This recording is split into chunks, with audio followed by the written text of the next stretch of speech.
everybody, welcome to Q&A. I am the company's expert, and today Mohib Quadri writes, do you need to do job hopping or switching jobs to get promoted? What can one do besides this to increase one's pay? And I'm paraphrasing this question a bit here, but basically Mohib is asking, do you need to hop companies to get promoted? Like do frequent switching of jobs? What's the best strategy for your career path? Should you stay within an organization and just move up within that organization? Or should you be constantly looking for jobs outside of your organization and moving around? Is that better? Okay, this is a great question. A lot of people are wondering this kind of stuff, and you're going to hate me for this, but the answer is it depends. Okay, I know everybody hates that answer, but there's a bit of a backstory here that can hopefully help put this problem in perspective. Okay, way back, in like the 1970s, this is like our parents' generation, most of us, companies had a different relationship with their employees than they do now, okay? It was a much more benevolent parental kind of relationship where you were expected as an employee to stay with one company for most of your career, and you were expected to be loyal, and you were expected to do what you're told and to wait your turn, okay? And in return, if you did that, the company would give you, they would take care of you. They would give you pensions, they would give you generous benefits, and they would do things like not lay off people for trivial causes like trying to meet short-term financial results and things like this, okay? So you were loyal to the company and they took care of you, okay? That was the norm back in the 70s. Now, ever since then, with Generation X and with now the millennials, we've been shifting steadily away from that. Like every 10 years, we've been getting further and further away from that to where we are now, where the norm is not to be in that situation, but it's more of a straight financial transaction where, if you're an employee, you get cash in exchange for you devoting your time. Okay, it's like a straight exchange, cash for your time. And in return, there's no real loyalty that's really expected of you. And in return, companies don't feel any real loyalty to their employees. Okay, and we see examples of this every day. Okay, now that kind of frames what we're talking about here, because if you talk to an older recruiter, okay, and you talk about job hopping and things like this, they will have a different conception of what that is than what maybe a younger recruiter will think, okay? Back in the 1970s and 80s, job hopping had a lot of stigma to it. And because it wasn't really the norm, nowadays it's become the norm, okay? I don't have the latest data on this, but I believe that the average length of employment for people in North America, and I presume like Europe and other places too, is in the neighborhood of about 3 years. Okay, if it's not quite there yet, it's very nearly there yet. So job hopping isn't really a thing that much anymore when you consider that most people are only staying at companies for, that short amount of time anyway. So the question is, should you stay in a company or should you do job hopping to further your career, which is going to pay off more? Now, let me give you two scenarios here, and maybe one of these scenarios might strike a chord with you. It might sound familiar, okay? Scenario one, okay? Big organization where they put a lot of emphasis, maybe too much emphasis, on years of experience. Okay, that's what they value above everything else, years of experience. And there's not really too many opportunities for promotion. And even if there were, they probably go by a seniority system, which means that the older employees that have been there a long time, they get offered all those opportunities, and the newer employees or the younger employees, they have to wait their turn. Okay, they got to put in their time before they get offered the same opportunities. Okay, now different people will argue different ways on whether that's a good way of doing things or not. It tends to vary. There's advantages and disadvantages of doing it that way. But one thing I will say is that what I have personally observed many times, and I'm sure you might have similar experiences, is that a lot of people have gotten burnt on that system where you start as a junior employee and you're told that if you put in your time, okay, and you do what you're told and you wait your turn, that there will be a payoff, okay? So several years down the road, it'll pay off. It'll make sense. You will get the opportunities. You'll get the high compensation, whatever, right? And I've observed a lot of people that have played that game. They've been told this, and it hasn't worked out. They've put in their time, but then when they get to the part where they're supposed to get the payoff, the rules change and they're left high and dry. And there is no promotion. There is no future, and maybe they get laid off. So this is just anecdotal information. In some situations, this type of culture does work, okay, if you put in your time.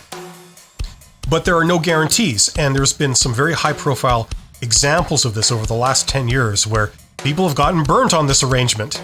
And it's led to a lot of distrust, okay? Now, my personal recommendation, generally speaking, if you're in that situation, would be to jump, okay? Would be to look for opportunities elsewhere. And the reason I say that is because this is an awful lot of trust. You're trusting your entire career, basically. It's hanging on the word of an individual or an organization. And if they don't keep their word or there's developments, you pay the price, and you pay a big price.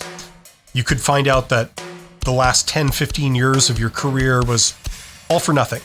It did not make any sense. It did not pay off. Okay? So the call to action I would have is that if you're in this situation, this is the culture you're in, okay? Always keep looking. Always be looking. Have your finger on the pulse of your industry and just be aware of any job opportunities that come up.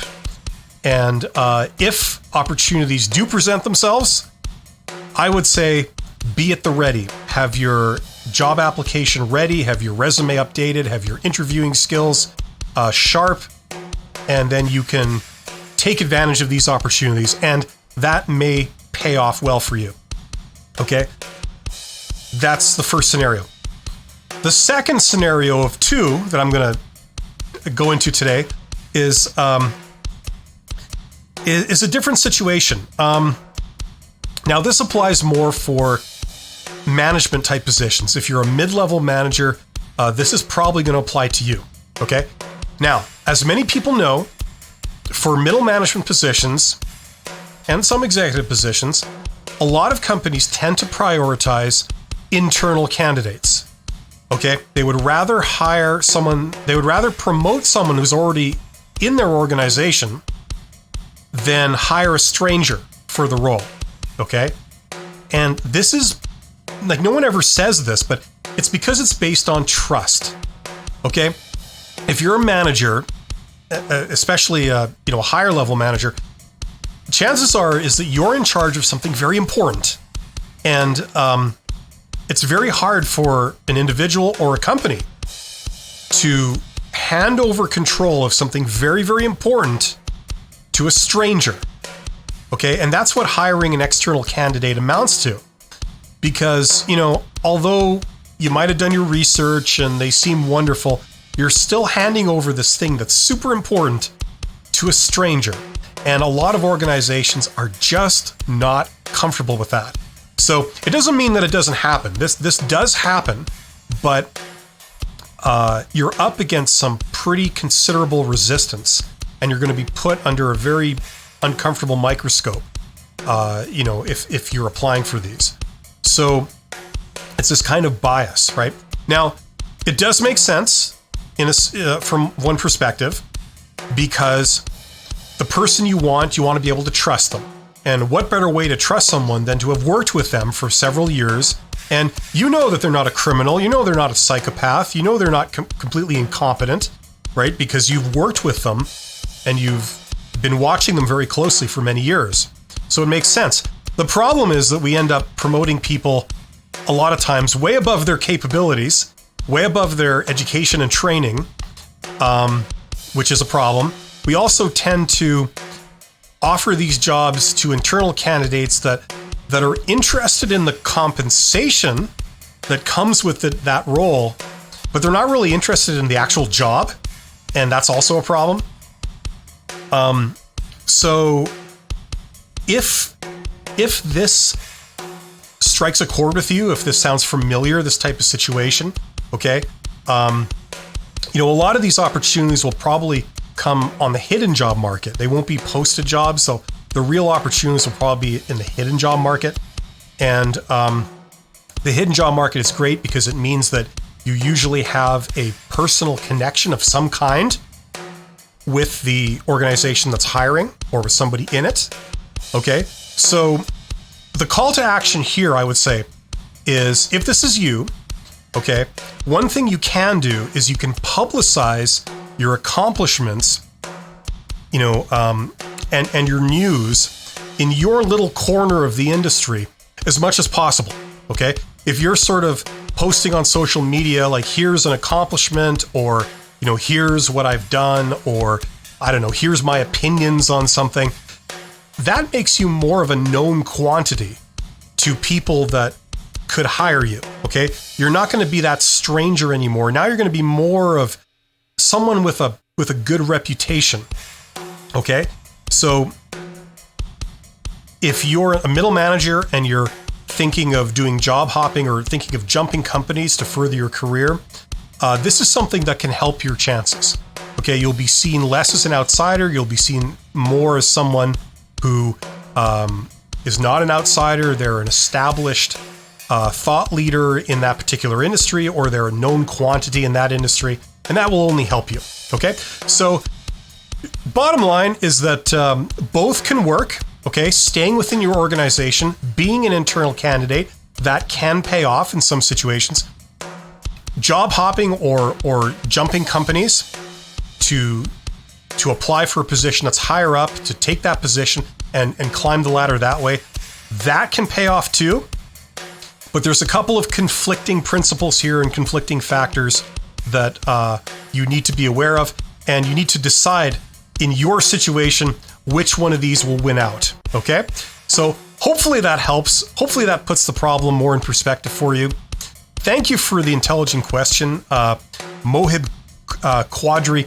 Mohib is, I've answered a couple of questions from Mohib, so be like Mohib and send in some intelligent questions.